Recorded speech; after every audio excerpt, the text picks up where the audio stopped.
Okay, so we are talking. So, yeah. Okay, so we'd like to turn our time over to our chairperson right now, Andy Gennaro. Just let us know what you're seeing. Can you see me? Here, no, come over. Are you guys? Yeah. What you're seeing. Okay, good morning, everybody. So good morning, everyone, and welcome back to See Faces. It's a lovely thing to see beautiful faces because it's been way too long. We miss you guys. I get it. This is opportunity for you folks to be able to stay connected to us, but hopefully next month you consider coming here and reconnecting face to face because it does make a huge difference. I mean, I can see it in my kids as in over there. So I wanted to say welcome to everybody. I'm excited about this year. I'm excited about maybe really getting connected to a lot of different things that we could do resource wise. We all know that resources are so important to so many populations. It's not just, the population that I deal with, it's adults, it's our mental health, whole combination of things that are going on in our world. So I just wanted to say welcome aboard. If any of you guys don't know me, I'm Andy Gennaro. I'm the student assistance counselor over at the middle and high school in Lawrence, and been actively involved in this organization. And I think it's one of the best, if not the best, organizations that I am involved with because of the connection and the resources and networking that we're able to do. So thanks again for being here. Thank you guys for being here. Hope to see you next month here, which would be awesome. Okay. Thanks so much. You're welcome. Appreciate that. She even has a name tag. This is like the Mac Daddy. And it's magnetic. Yeah. And I'm bringing this back to school and I'm wearing it. Oh, is this yours? I'm there. Only the best for you, right? Okay, Jay Cherie, our other chair, she got pulled into a meeting this morning, so she's unable to make it.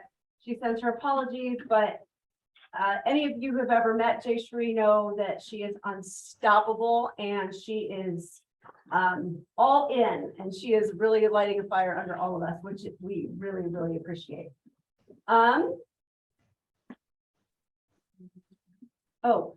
One thing we wanted to just make you all aware of is that our International Overdose Awareness event was on Tuesday, August 30th. It was special to me. There are, of course, with every big event, there's always something you want to maybe update a little bit, or things that you would rather do differently. The one thing that we couldn't control was the weather. So we had a very abbreviated circle of remembrance, but I think all in all, it served its purpose, and we're going to make some changes to it next year. A couple of you were there. Does anybody want to say anything? Any feedback, comments? Kruti, did your kids love everything? Were they okay? They had a ball Okay. around the table. Yeah, like getting all the free stuff. Oh, yeah. Yeah, we had Shopping. one goal that we have by doing the International Overdose Awareness Day is that we want resources there. We want our centers there. We want alternative therapies there, support groups.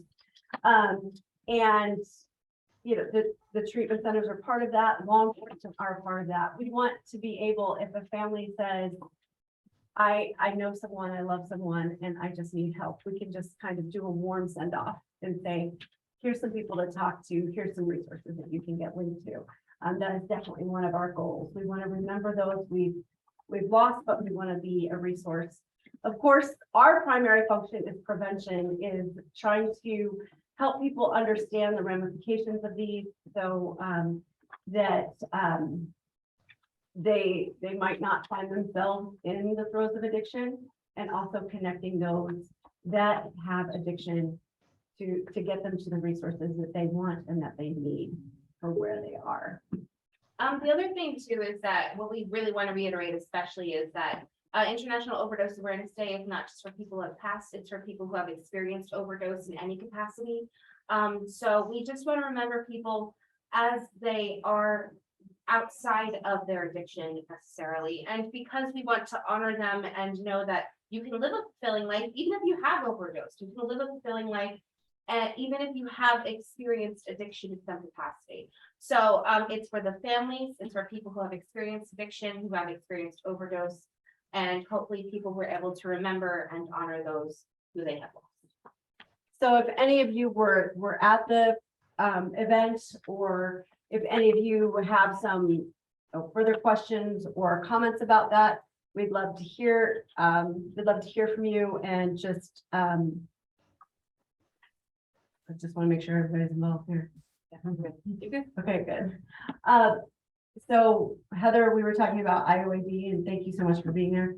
So comments, questions, requests, please email them to myself or to Ruth. We'd be happy to hear from you. There are some changes we're making, but again, that's in August of next year, so We have some time. we make sure you have plenty of time to understand that. Yeah. Okay, so we have here today, they were actually people who were our Volunteer of the Year award recipients, the Chubby's Project.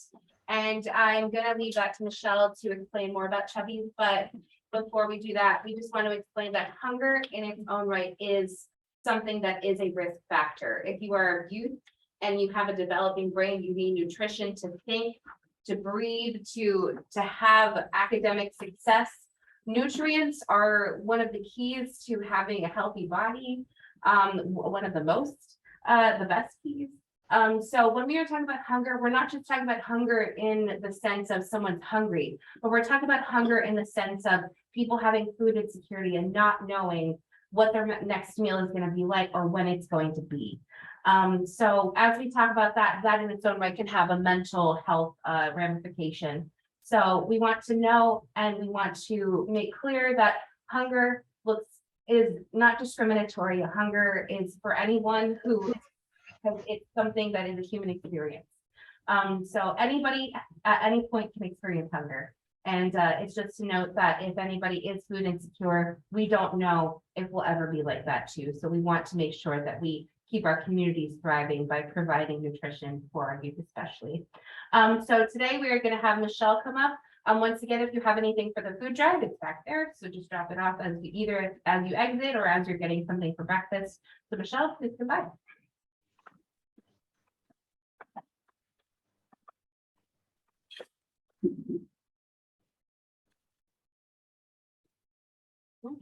My slippery finger is not working. You hear nothing, it's slippery. Hello and thank you. So happy to be back here. We were so honored to receive the Prevention Award. My name is Michelle Downey and I'm the project director for the Chubby's Project in Hopewell. I work under the vision of Lynn Ferrugia, who calls herself the Chief of Blessings. And I'll go into a little bit more of that. So the building known as Aunt Chubby's Luncheonette has been on the corner of Railroad Place and Greenwood Avenue in Hopewell Borough since 1895. Since that time, it has served as a corner store, a luncheonette. It sold stationery and holiday decorations and toys.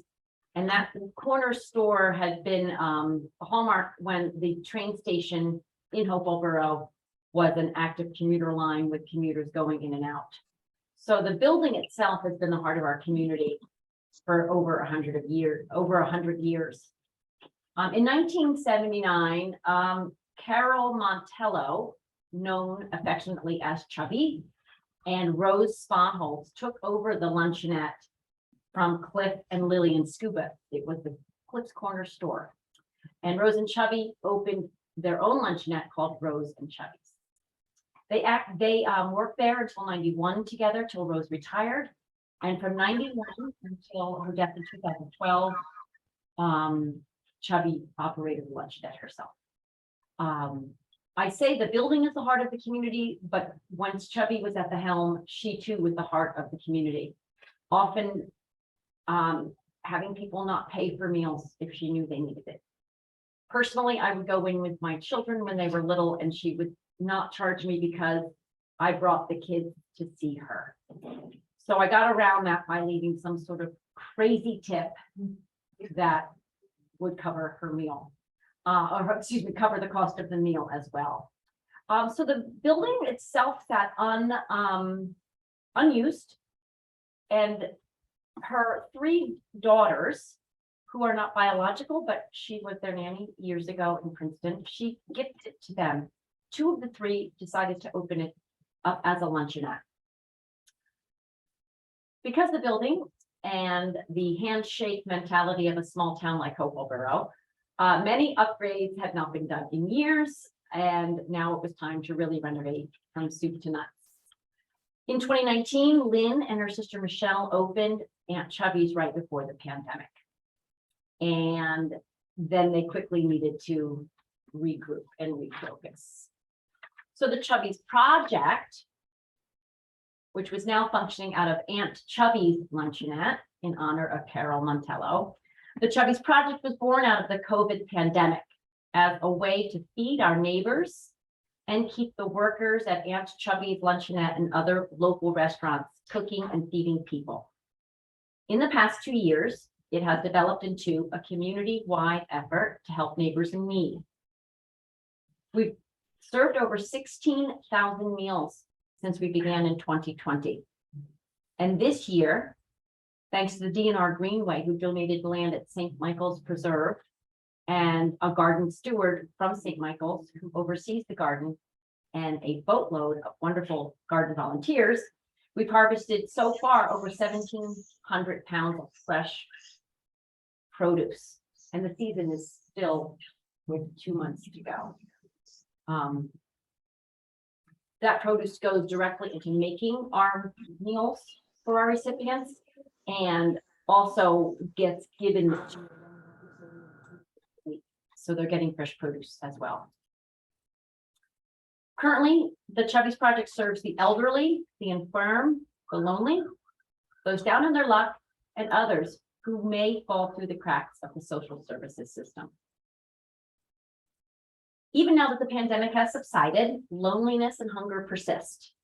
So we continue the vital work of feeding, educating, connecting, and nurturing our community. Through our mission of intentional neighboring, we work to create a connection that allows everyone in our town to feel supported and included. We work to keep people connected to each other and with other systems and organizations such as Hearts and Hammers, the Hopewell Council of Churches, and the local school district, all with whom we work directly with. In one case, one of our lunch recipients was without running water and an adequate working front door. This person is 80 years old, lives alone in the house up on the hill on Reservoir Road in which she grew up. Oftentimes when I drop meals off to her, meal drop turns into a 30-minute conversation about the weather, her health, her garden, her dog.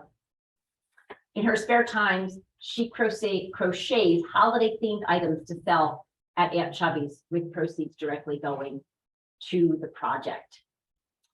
Her regular driver got wind of the water problem and the door problem, and the Chubby's Project reached out to a local organization to fix them both, and they were done with no cost to her.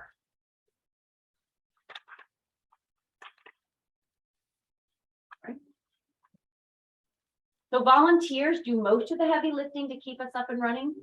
They pack and deliver the meals and groceries. They organize food drives, craft fairs, concerts. They keep our food pantry stocked, and they educate our community about food insecurity and food justice.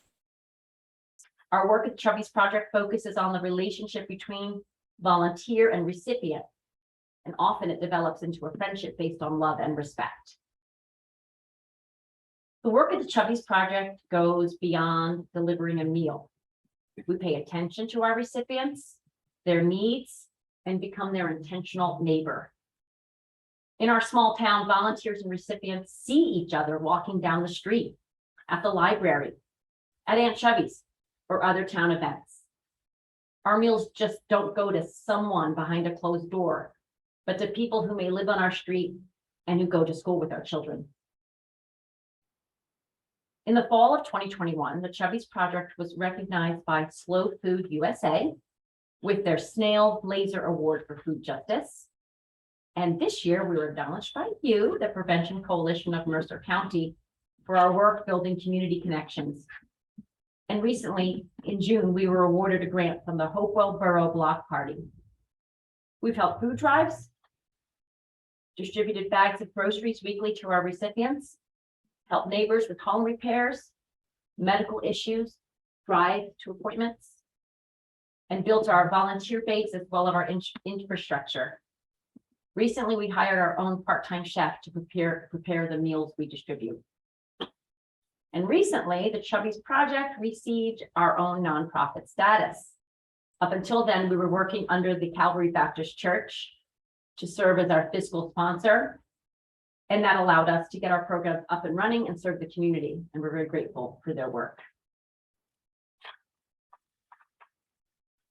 The Chubby's Project has many upcoming events. We are collecting food for our pantry at Hopewell Valley Cruise Night on September 30th.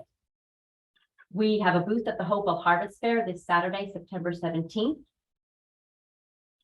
And we are working with the local high school to have a food drive at the homecoming football game. We're hosting a walkathon in conjunction with the Hopewell Council of Churches for their Sunday of service on November 6th, which will be at the St. Michael's DNR Greenway Preserve, as well as a community Thanksgiving feast at Hopewell Presbyterian Church. This winter, there will be caroling at the Hopewell train station and a fall food drive with the Boy Scouts. As always, you can visit our website at thechubbysproject.org or follow us on Instagram at Chubby's Project to stay up to date on all our events and programs. When we work together with intention as a community, we all come away richer in mind, body, and spirit. As someone recently mentioned, quote, with your indomitable spirit, fabulous imagination, and unending compassion, nothing is impossible. Thank you.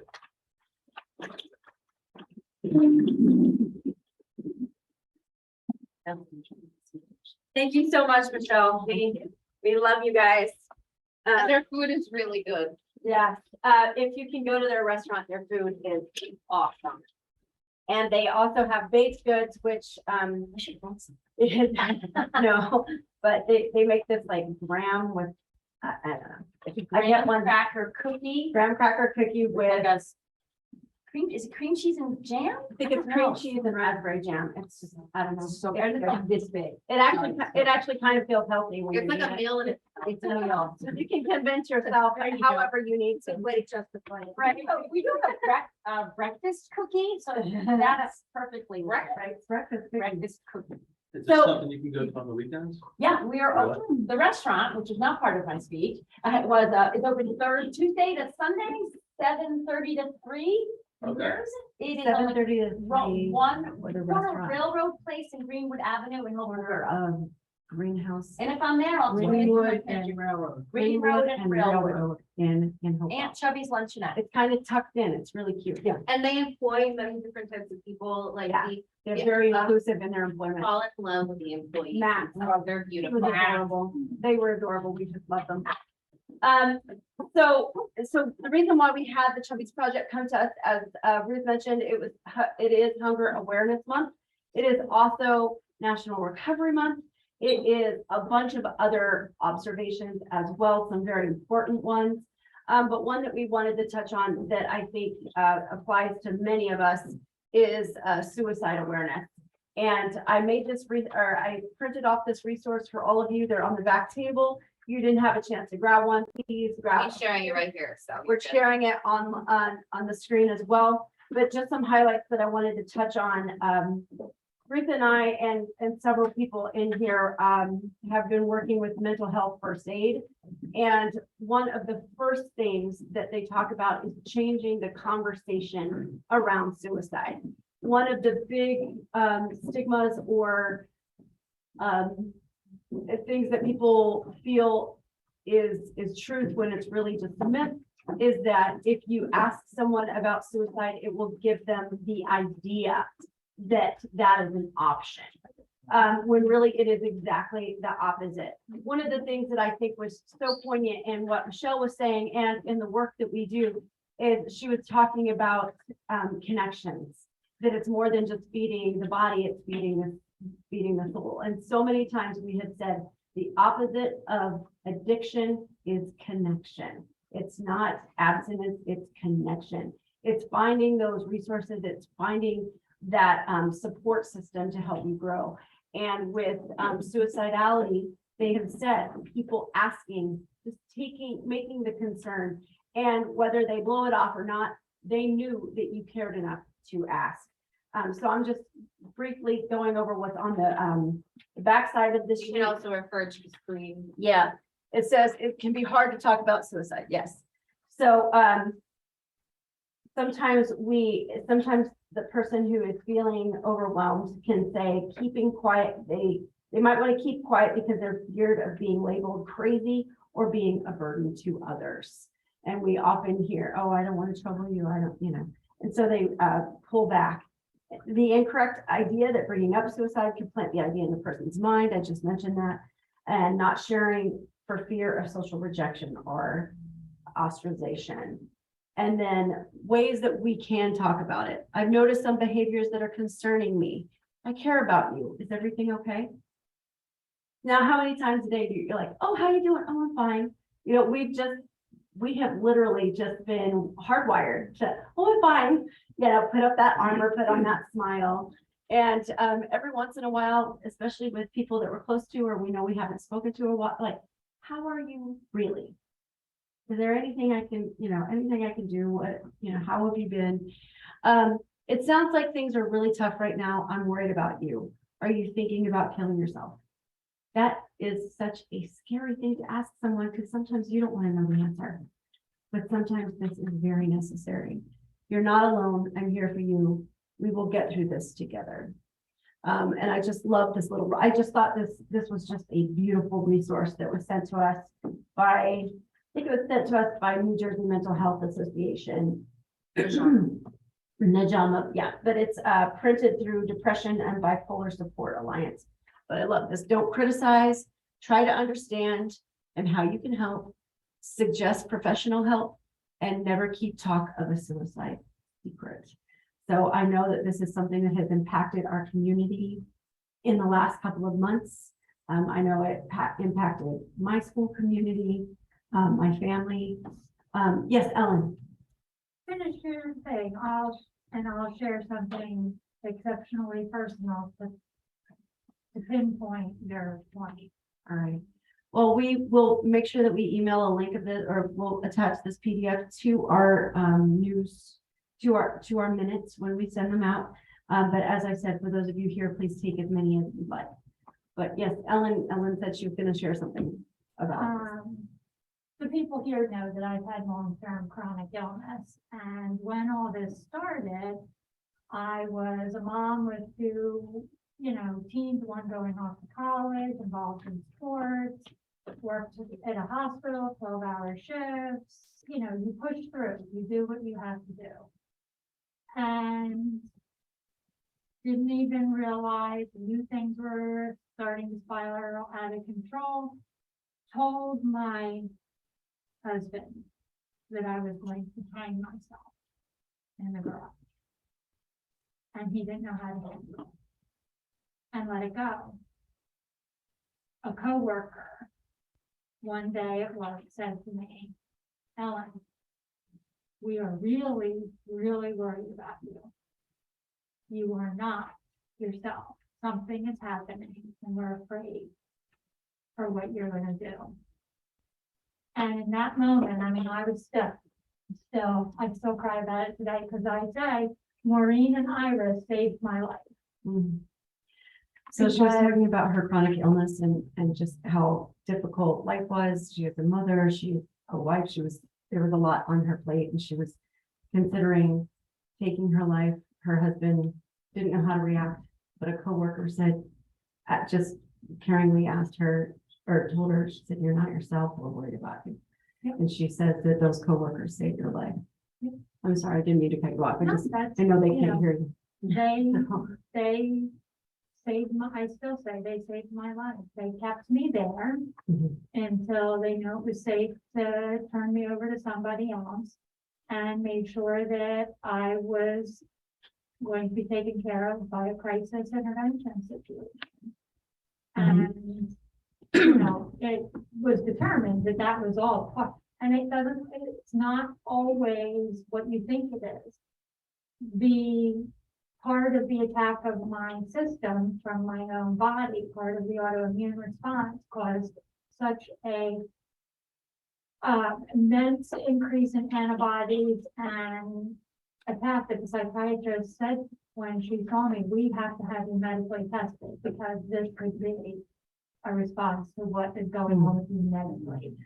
So, she pointed out a very good, point that sometimes it's not just depression, and I don't want to say just depression in a dismissive way, but that there can be other factors. She said some of her physical factors were actually, this response was in response to some medical issues as well. And yeah, we don't always know what's going on. I think we as people are much better actors than we think, and we put on a facade, and we also just don't want to show weakness, and there can be several aspects. I know in my own life, especially as a mother, I've been very worried about my children, and I want the word to get out that it's okay not to be okay, and that it's okay to talk about these things, and it's okay to get help. There was a documentary by a man who was instrumental in getting nets put on the Golden Gate Bridge, which unfortunately is a place where a lot of people have taken their lives. And he got these nets installed after his own life was saved miraculously.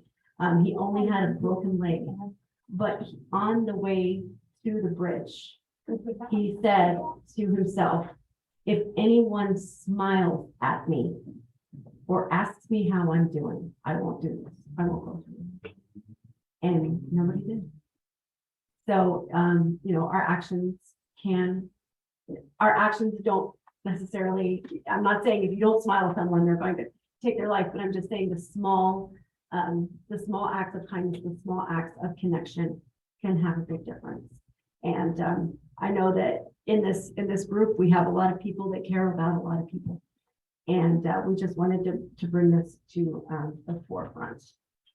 Melissa, I think importantly, it's the act of kindness and just showing care across the board, not just with suicide, but with addiction, with mental illness, with everything. Right. You know, we are so caught up in our go, do whatever we have to do, and rebounding from isolation from the pandemic and not being around people that it's more important now more than ever to reach out and just connect, because we had so much isolation and so much distance. And we have I understand Zoom, I understand virtual, I get it, but we have to find a way to connect with people and just saying, hey, how are you? And not the, hey, how are you? And you're walking away already, Right. you know? It's that really, Yeah. if I'm gonna ask you, ask and be there to hear the answer. Right. We actually had so I just wanted to say what Camille, she was saying, not just, for suicide prevention, just being kind and compassionate and adding that back into our lives after being distanced and the things that the separations that we had just makes such a difference in everyone's life. And, kindness matters. It really does.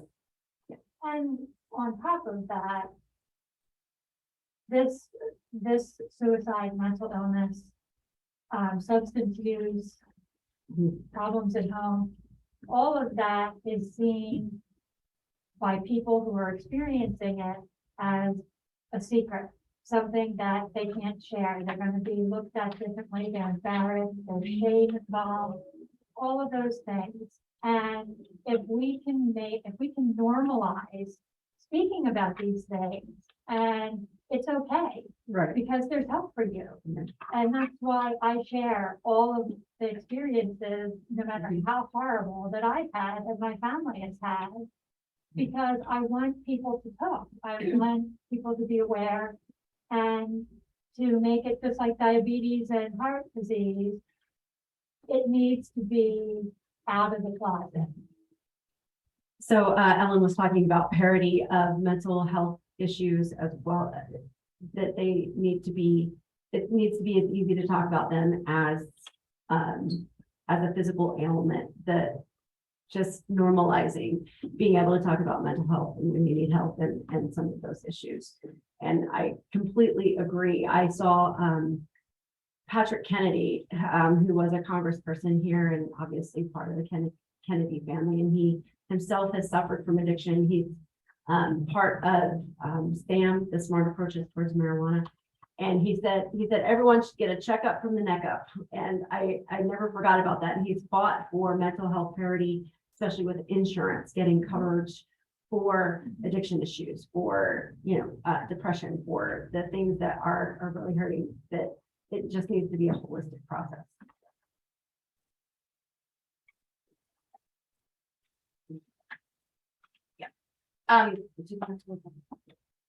So as we're just closing out that conversation, just let people know that hunger and suicidality and suicide ideation are not a failure on them. Sometimes it's part of the systems that they're a part of, sometimes it's something in their own brain, chemical, all that stuff.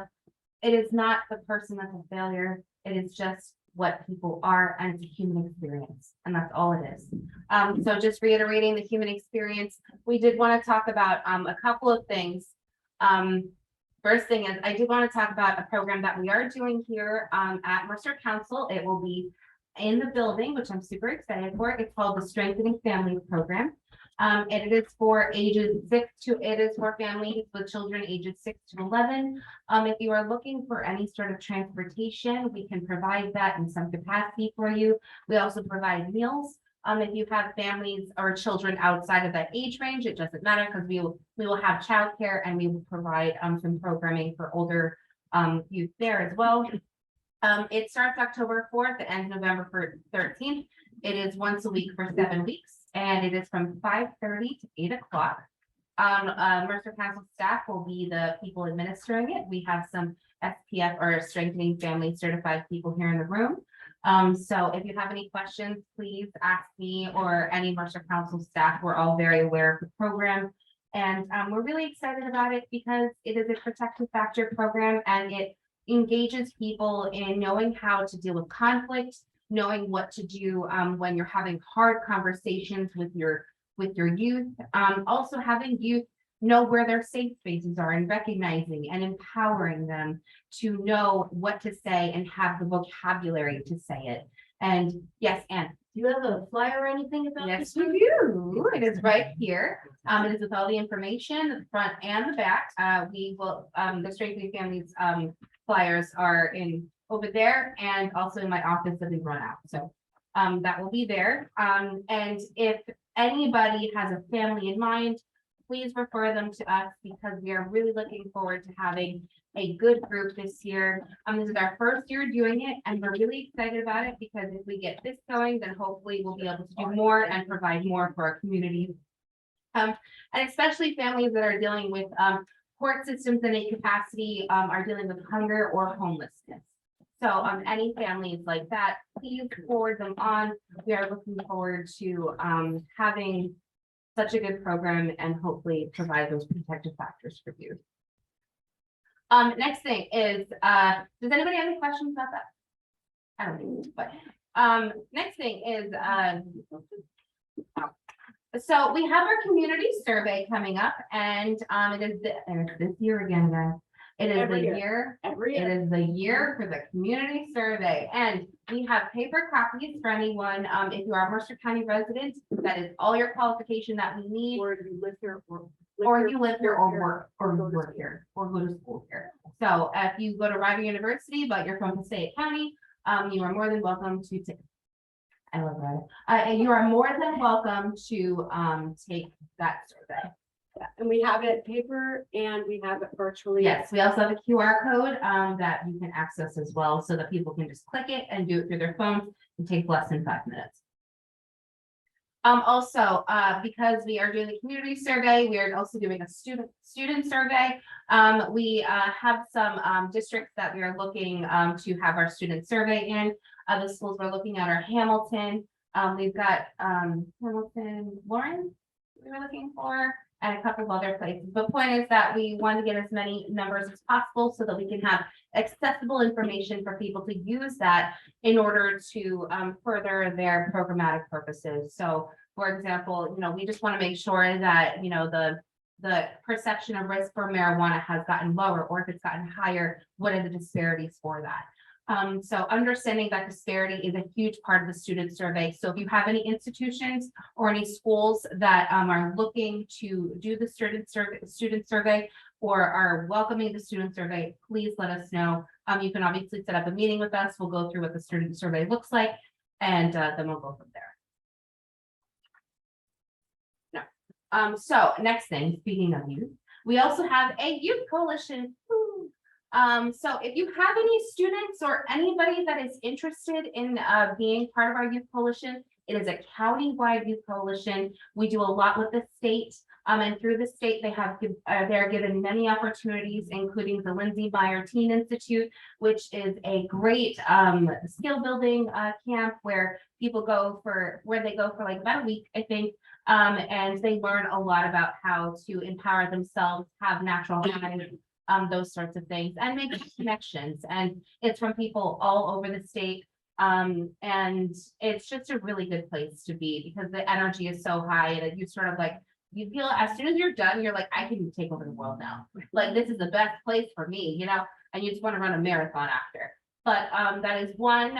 We are also doing an end of the year trip from our youth coalition to I Play America. If anybody knows what that is, I myself love I Play America. I don't know if anybody else loves arcade games, but yes. So I Play America trip, that will be all expenses paid. We will provide transportation. You just need to come here, and we will drive you to the place, and we will have as much fun as we possibly can there.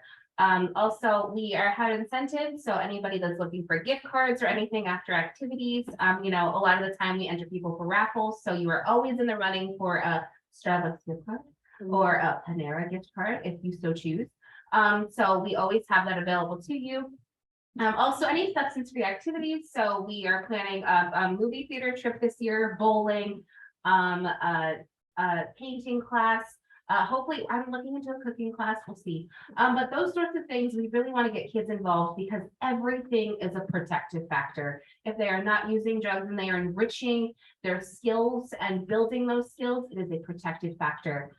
So as long as they are reaffirming what they are and who they are, that's all that matters really, right? So we want to have as many of those as possible. Anything else? Also, with the Youth Coalition, there is a statewide initiative on middle schoolers and marijuana. I have some information on that meeting and that project if you have a middle schooler in mind. We'd love to get them involved. Obviously, we're very involved in the cannabis legislation as well as the businesses, and we want the youth to understand the differences in use as an adult and use as a youth, as somebody with a developing brain. So one exciting thing that's coming up, as we announced at a couple of our meetings, we do have a new executive director. We have some different staff turnovers, and we're welcoming some people back. So we're very excited to share this with our community. So we are having an open house on September 29th. From 10 a.m. to 5 p.m. It is a drop-in situation. I am not going to be here. My godson had a baby, so I am a grandmother-ish, and I am going to see that baby. So no offense to everyone here, but if anybody would be willing to stand at the PCMC table, we're going to have the tables up here for each of the programs of the people who work up here. If anybody would be willing to volunteer to talk about your work in the coalition, we do have a sign-up sheet. We'll pass that around. That was 10 a.m. to 5 p.m. And you don't have to stay the whole time. It can be, a half hour or, an hour. Whatever time you have to offer. Yeah. So we'll send that around. please take an invitation for yourself and take invitations for others, organizations that you think about that might need to be here. Put it on a bulletin board in your staff room or a table in your staff room. We would just love people to drop by and get to know us and to know we're here. And it's a great networking event for anyone that is looking to get more involved in your community. If you're a Mercer County business or a Mercer County facility in some capacity, you can come by and learn more about us and see how you can partner with us or what programs look best for you or how we can sort of work together to make our community better. So it's not just, hey, learn about us. It's, hey, learn about us and how can you work with us? Because those are the capacities that we're looking to build as well. So we'll pass those invitations around. We're also going to pass up the sign up sheet to volunteer that day. But there is another big event there are a couple of big events on the 24th. As was mentioned, it's Hopewell Harvest Day. But there's also a Ewing Community Day, and we're going to have tables there. And then it is also the recovery walk that recovery advocates and our work team are very, very involved in. If anybody would be willing to help with the tables at either of those events, I have sign up sheets for those as well. The staff is doing pretty well on the Ewing Community Day, but the recovery walk, we would really appreciate some help because I don't know if you know Dave DeCamp on our work team. He's going to be wearing several hats that day as his fiance runs that event. So he's going to be pulled in a lot of directions. So if somebody can help cover that table, that would be a big help for us. So those are going around now.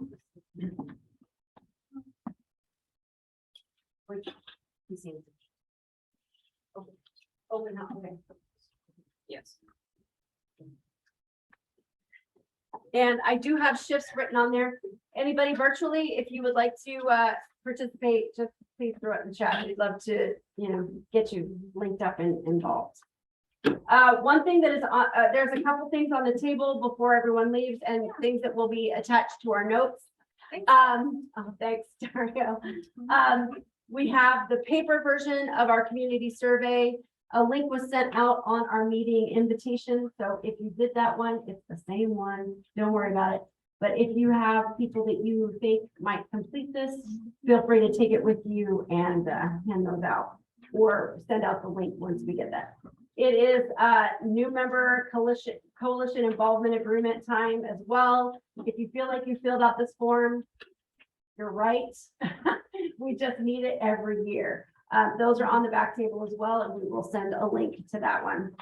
And then, of course, the strengthening families.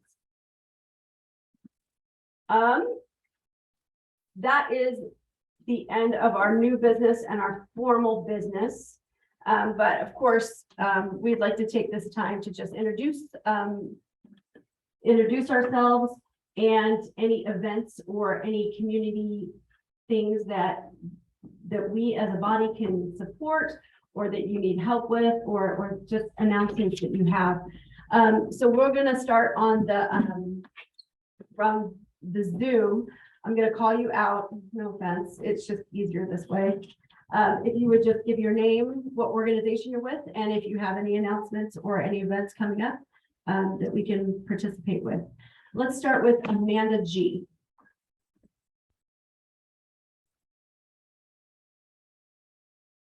You're coming up as Amanda G on my Zoom. Are you available? This? Okay. I Yes. can stop by. I have to. Oh, yeah. So can I just? Yeah, sure. We'll get back to the Zoom in just a second. Camille Bloomberg has to go, so she needs to make an announcement. I'm Camille Bloomberg I have a private practice in Pennington, and I just wanted to share a tidbit with everybody. I do assessments for people who get a DUI and they go through the Intoxicated Driver Resource Center class. And they come to me with an assessment needed. So marijuana is legal in New Jersey. However, the IDRC does not recognize that marijuana is legal in New Jersey. So if you come for an assessment anywhere for a DUI and you give a urine drug screen and it comes back positive for cannabis, you are required to go into treatment. So everybody should know that. If you get a DUI and you are, whether, I fight with people all the time, but it's legal in New Jersey. Yes, but according to the intoxicated driver program, it doesn't matter. Your urine drug screen is positive and you have to go for treatment. Right. So that's just a piece of information that you want to sort of share, because people are saying, well, it's no big deal. It's a big deal. Yeah. And good to know. Wow, that was really good to know. For those of you who might not have heard, Camille is a private practice and she runs screenings for the IDRC for DUIs. And she said that even though it is legal in New Jersey, it's still, if it comes up in your screening for DUI compliance, it's still considered intoxicating, an intoxicating substance, and it will lead to penalties. Is that Treatment and treatment? you cannot mandatory get your treatment license back and you can't until get your your license urine drug back screen is negative. until it's negative. And that's In your 30 urine days. drug screen, and that's 30 days, because it does stay in your system, it stays in your fat system, yeah. So Sometimes longer, right? sometimes longer. So that is something that people need to be informed of, and that is one thing that we like to do, is we like to give, that technical support and that technical advice. And that's one thing, especially on college campuses, that we say, if you are receiving federal funding or you are involved in a program that is run federally, it is still, cannabis and marijuana are still illegal federally. Yes. And it can have great impacts. Now, have we heard of, rash people being kicked out of college because they received, FAFSA? Not necessarily, but it is a possibility, and we want to make people aware of that. So thank you so much, Camille. No, we appreciate you being here. Okay, so we're going to go back to Zoom and see if we can get some announcements here. Is Carrie Griffin available? That's what it says on the screen. Carrie Griffin. Hi, how are you? Hi. Oh, let me figure out which camera I'm looking at here. So I'm from the New Jersey Prevention Network. I'm a new associate here, and I'm delighted to be with you here today. I've been taking notes on the very many wonderful things you've been doing. All right. Thank you. So NJPN is kind of our umbrella organization here in New Jersey. All the counties have some kind of regional coalition. Mercer County has one dedicated just to Mercer County. Some have multiple counties in their coalition. But NJPN helps keep us on the straight and narrow and pushes out the state initiatives. We just had a bunch of tobacco and youth training with them. Rodrigo C. You're coming up as Rodrigo C. Hey, how's it going, everyone? First, let me say thank you for putting all this together. I'm with Montgomery Township Health Department. I'm the health outreach coordinator, and I was just hearing the needs of the community and the assessment that's done by the community. So it's really great to hear some ways that we're able to help as well. And if there's anything that we're hosting, we're doing a PCR testing to Montgomery Township. So I think it's something important to say as well. And we're looking to do vaccine and flu clinics. So if there's any potential collaborations there that we're able to coordinate, just please let me know. And other than that, that's it. Thank you. All right, thank you. We appreciate our work with all of our public health groups. So we've worked with them for years. Okay, Chanel Williams. Is that our, that's our right? Chanel? Chanel, are you available? Okay, Chris Freeman. I am here.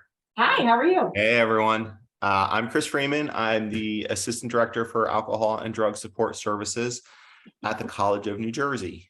One thing I wanted to share, Melissa, is when you were talking about suicide prevention and how a lot of non-mental health professionals don't always feel comfortable asking about that. I want to highlight, it's called the Columbia Suicide Severity Rating Scale. And it's a series of 4 or 5 questions, which a lot of times people don't know what to ask. Series of 4 or 5 questions that can guide people to ask questions. And if they answer yes to certain things, then that says, okay, maybe I need to help get them connected to a mental health professional. So I wanted to share that resource. Great. Thank you for that. We were able to participate in TCNJ's Public Safety Night. It's their version of National Night Out because the students come back after the community's National Night Out and they wanted one of their own. And that was also a wonderful collaboration there. And we had a table, we were able to pass out some information to students. And you know, there's always stuff that we're doing with TCNJ and we appreciate all the work that they do. Okay, Jessica, our coalition partner up in North Jersey. Yes, good morning, everybody. Nice to see you, ladies. Hi. I am actually Regional Coalition Project Coordinator, Grant Manager, as well as Director of Prevention Services now at Prevention Connections from the Family Guidance Center of Warren County. I'm always excited to come to your meetings. I learned so much from you both, and it's just really helpful for our coalition as well to see how well you execute these meetings. So thank you so much. It's good to see you both. All right. Good to see you too. Thank you. Sharonda Howard, are you available? How are you? There you are. Oh, we can't hear you. We can't hear you. Are you muted?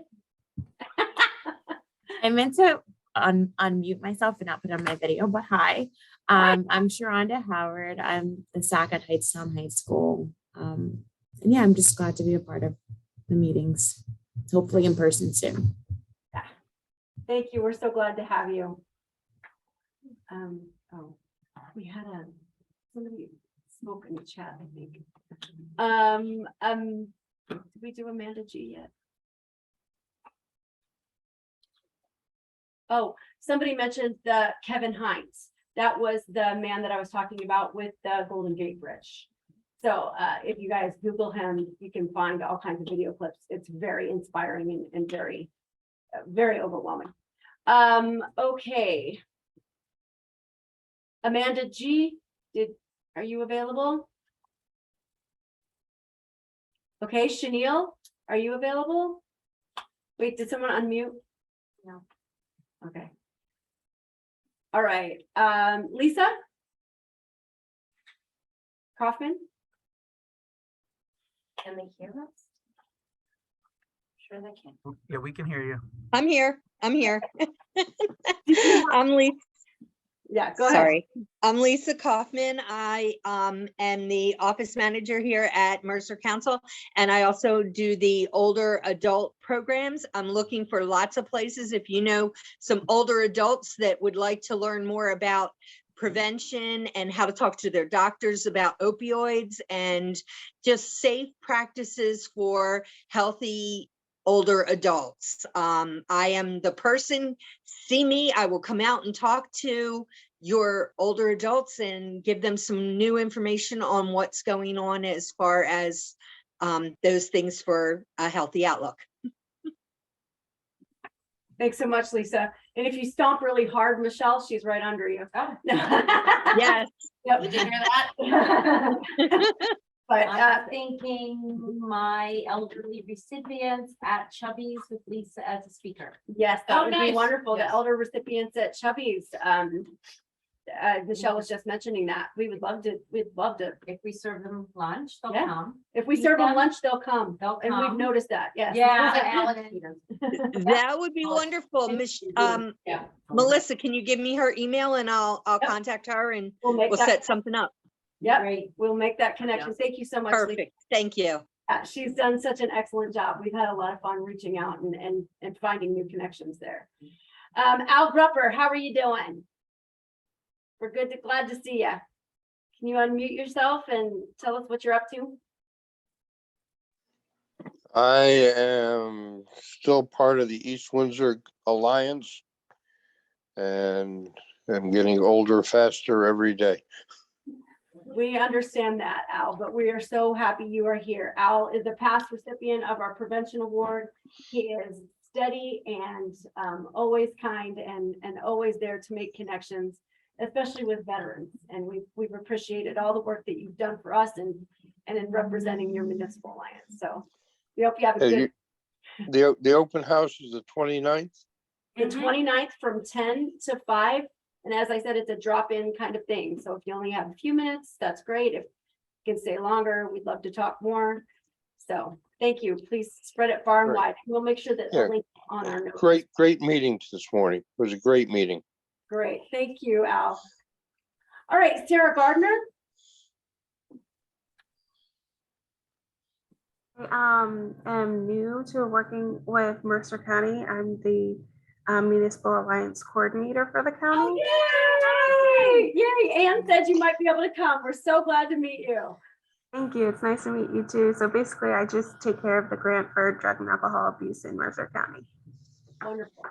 And I hate to say this, but for anybody who's been in the game a while, she's the new Chip. Oh. Yes, That's what yes. that means. Right? Sorry. Yep. You're So probably I gonna will- hear that a lot. So I will definitely be hounding you guys for quarterly reports and All of that stuff. Yeah. And we are very, very active with several alliances. Lawrence, Ewing, and Hopewell in particular, and we are establishing a really good relationship with Hamilton. So yeah, we will help them in any capacity and hopefully get those reports to you on time. Speaking of which, Dario, would you like to say anything? Oh, would I? Oh, I sure would. How's everybody? Glad Good you're morning. here, Dario. Thanks so much for hosting it and accommodating us that are working from home or not able to make the travel over. So thanks. I'm Dario Paglia. I work with the Division of Mental Health and Addiction Services. I have the privilege of working with regional coalitions and the different priorities, including underage drinking, prescription drugs, of course, including dealing with the opioid epidemic and different initiatives there. Young athletes on that same topic of opioids, marijuana, cannabis, and other drugs. I just wanted to say one thing maybe is that the 2022 Opioid Summit is actually a week from today, the Evolving Opioid Crisis, a collaborative approach. And if those who are interested, it's definitely great information, relevant, research-based information to addiction professionals, medical, nursing professionals, social workers, peers, family members, the folks that you guys do an amazing job of bringing together and getting to the table. So if you'd like to pass that on, I'm going to put it in the chat right now, if that's okay. Just if it's virtual, so that'll be accommodating to everybody that can make it. Anyway, thanks so much. Thanks for having me. Thank you, Dario, and thank you for putting that in the chat. We'll make sure that that ends up in the notes, how to register. Okay, great. Thank you. Thanks a lot. Appreciate that. Okay, so just really quickly, Michelle Downey from Chubby's. You made an announcement of a bunch of different events, but is there anything else you forgot or want to promote? Maybe. We have a couple, like I said, the cruise night, we'll be there with collecting food. Cruise night is fun.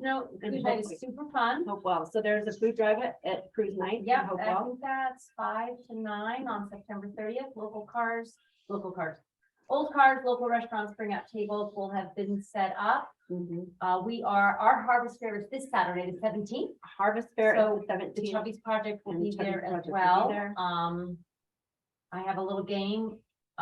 If you come to our stand, it's true or false of New Jersey hunger facts. Oh, New Jersey So- Hunger Facts so trivia. In order to engage people, you have to answer true or false, and if you get them right, or if you just play the game, I will hand out a little free baked good coupon for Chubby's. Ooh, So that's worth it. that's kind of fun. Yeah, the ground. Oh, yeah, that'll groundbreaking. count as the free. And then we will have, and I will email you guys, we do our Jam In for Hunger at, with the Hopewell Council churches, local musicians, teens to beyond, we do a hunger concert. We did in the fall and the spring. So it's called Jam In for Hunger, and that'll be, we haven't had a Jamming for Hunger Yeah. event. So I'll let you guys know about that. It's a concert. We should do a food drive as well, but it's also just, yeah. That'd be fun to table if you guys have vendors to table. We'd be happy Absolutely. to. I run it, so we can do Oh, look at whatever I you. want. Okay. I'm sorry. We'll just go Love with that. Ellen, anything you want to share? Right now, I'm not an organization, so I just. You're a force by yourself, Ellen Mac. I don't. Try and find places Right. where I can, Plug in. share things and bring things to light, and things where it's appropriate that I bring the opioids. Yeah. That- Ellen is that also- in an art way that might get through to people differently. Yeah. So she's involved in an opioids art project that always is very visceral to me whenever I see it, and it impacts people in another way. Another thing that you do, Ellen, that I don't think you give yourself enough credit for is she's very active in the League of Women Voters. She's very active in voters' rights and voter registration. This is a good, Nonpartisan. this is your reminder. It's September. Make sure you're registered to vote. Make sure you understand where you're voting. This does have impact on mental health and addiction services as well. So, you know, make sure you guys get out there and vote. I know it's midterms. People, it's not as exciting as presidential, but it still has ramifications here at home. So, Even your Board of Education. yeah, Board of I don't Education think can it's have a big important for influence. everything else. So that's our plug there for the month of September is, you know, make sure that you have a voting plan and that you're getting ready for November. Cruci. Business is as usual. I mean, we relaunched our telehealth IOP for adults about 2 months ago. It'll be for mental health and substance abuse. And for our dual unit on our inpatient side, we're accepting all patients. In the past, we were requiring patients to be tapered off of methadone, Suboxone, Subutex, but we're no longer requiring that. We can actually maintain any of the clients on that, pretty much any substance. Okay. So Hampton Services, Crudy Shaw is here. She said that they just launched their IOP virtually for mental health and substance use. And you also have the medical administration. So they have MAT. Yeah, so they have MAT as well. And DeGennaro. Everybody, Mark, hi, and I introduced myself before, but I am trying to recruit for October 28th. We are bringing back our Haunted High Community Fest. And I really like to take Community Fest in a different direction and make it a wellness fair for our students and our community members and parents. So if any of you guys are interested in participating and want to have a little table outside in the stadium on a cool night and hear everybody scream outside the haunted house part, and then they come into the Community Fest area where we provide games and activities and stuff for the kids. And the coalition or Mercer Council was there before with the goggles and things. But it's so important right now that we get our community involved in all of the resources that are available to them. And it's a non-threatening place. They could come in and bring their kids and just kind of walk by and see High Focus there maybe and grab a brochure as they're walking out. So I'm really going to try to incorporate this more as a wellness fair. But we're gonna call it like our fall fest, so to speak. We're trying to get food trucks again and all that kind of stuff. It was really cool when we did it pre-COVID. And the kids are starting to talk about it again. So, because I'm a Halloween freak.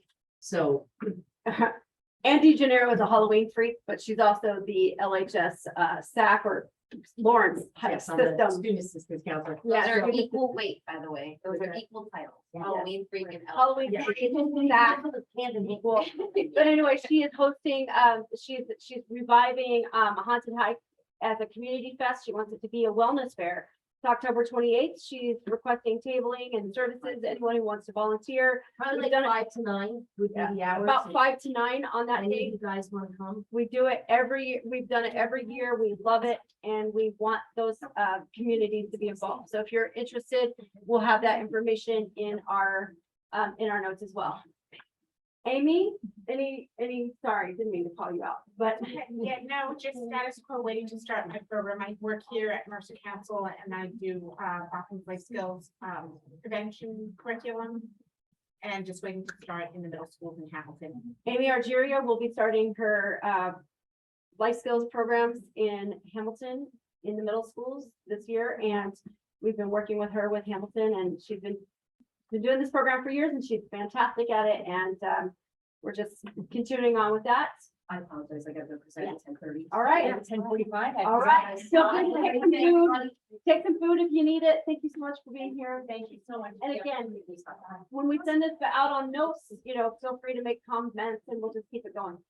Angela Campos. No.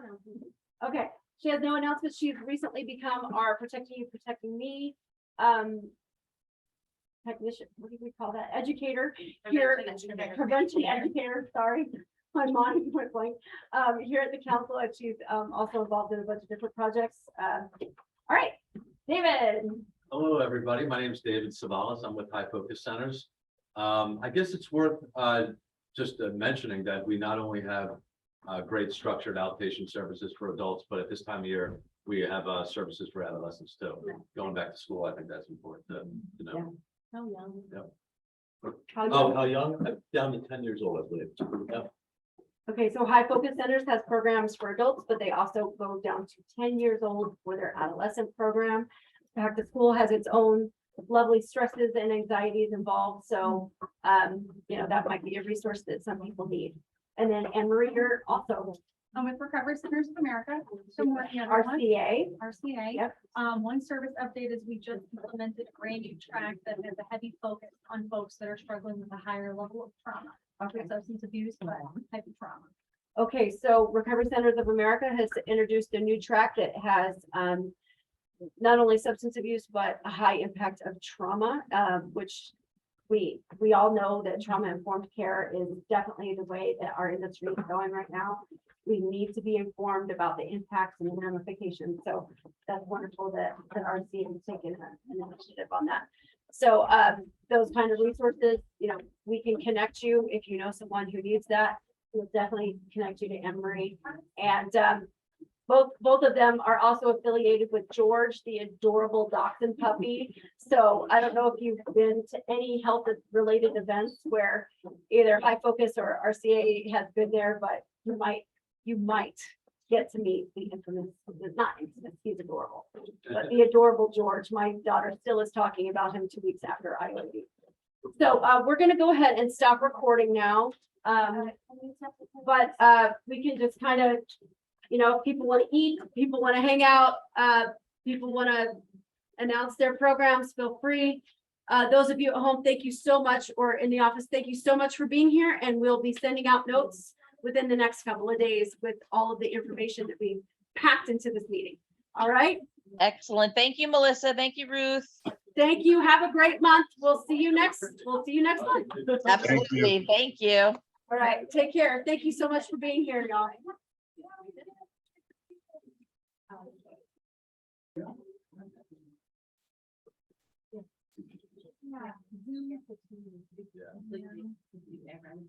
Right. No doubt about it. Where was that? Don't get that.